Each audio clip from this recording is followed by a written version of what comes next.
Protecting the Lives of Two Paroled Soldiers by S.C. Turnbo. There were some desperate fellows in the Civil War. Now these ruffians killed indiscriminately unarmed men of the opposite side whenever they had a chance. These characters belonged to both armies, and it was a shame to the honor of regular armies of both North and South that these barbarians were tolerated in their wicked work. And in some cases the commanders were not to blame, for they could not help it, and the cruel offender went unpunished. Mr. William Robinson, a member of the Arkansas 1st Cavalry on the Union side, gave the writer this account. I remember, shortly after the Battle of Prairie Grove, that company I belonged to and another company of regiment were sent from Fayetteville to Springfield, Missouri, for supplies. Or in other words, a train of wagons was sent, and we were ordered to go along with it as an escort to guard the wagons to prevent them falling into the hands of the Confederates. Now, I was well acquainted with a number of men who had enlisted in the Southern Army who had formerly lived in Pulaski County, Missouri, where I was born and partly raised. These men were my friends. Though we were divided in sentiments, they went south and I went north, as the saying was then, yet I loved these men, for they were good neighbors, and the war did not spoil our friendship.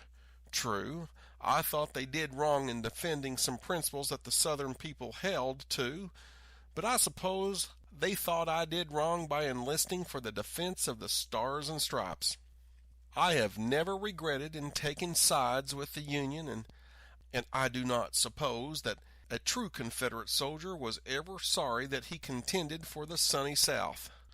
I am sorry to say that there were a few rough men in our regiment that had no mercy on the Confederate prisoners, if they had the opportunity to display their cowardice without being exposed.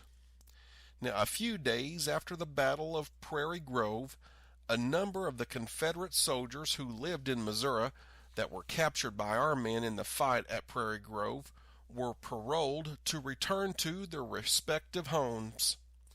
Now the federal authorities deemed it prudent to do this, for they thought that after these men had returned home, they would reconsider what they had done in taking up arms against the Union, and they would join the Federal Army and make as good soldiers on the government side as they had been for the Southern Confederacy. And so they were paroled, and they were sent on their way to obey the laws in force where they lived. On our return back from Springfield with the wagon train of supplies, we met several of these paroled soldiers on their way home. And I noticed that when we met these men that they had passed on a few of our desperate and wicked men of our command, and that they would drop back, and after they were gone, we would hear a distant report of guns, and it was not long before it leaked out that these men were murdering paroled Confederates, and that a few officers encouraged the dirty and brutal work of shooting these unarmed, defenseless men. Some of the men, including some of the officers, protested against this barbarity, but it did little good. Finally, we met two paroled men who were my neighbors in Pulaski County, their names of which were Buck Elmore and Milton Brown.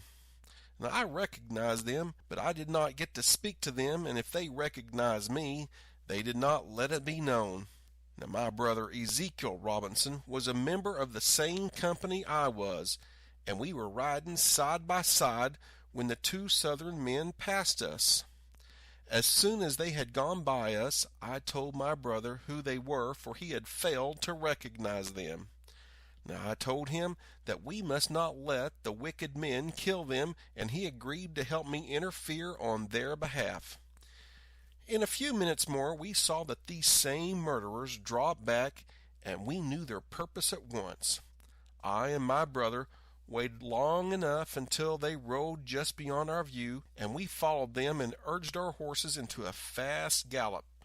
And as we had overtaken them, just as they caught up to the two Southern men who were traveling the main road, and not making any efforts to shun us, by turning to one side or following bypaths. The two Southern boys were surprised at seeing the 4 cavalrymen dash up behind them and followed by 2 others, and were horrified to find that the first 4 men were preparing to shoot them down.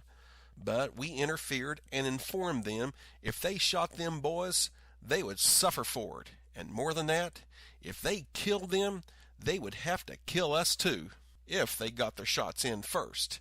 And they cursed terrible oaths for our interference. We told them we intended to protect them, and they were on parole, and none but cowards would take advantage of them. At this, they called us traitors, and all the other mean epithets were hurled at us that they could think of. Finding that they dare not hurt the 2 men in our presence, they reined their horses around and rode back toward the command. It was now that the 2 Southerners recognized I and my brother, and thanked us very courteously for our timely interference in saving their lives. We had no time to further talk, for we were compelled to leave them and gallop back, and soon overtook the 4 men that wanted to kill them. Now they were sulky, but we kept our eye on them, for we were afraid that they might go back and kill the 2 men yet.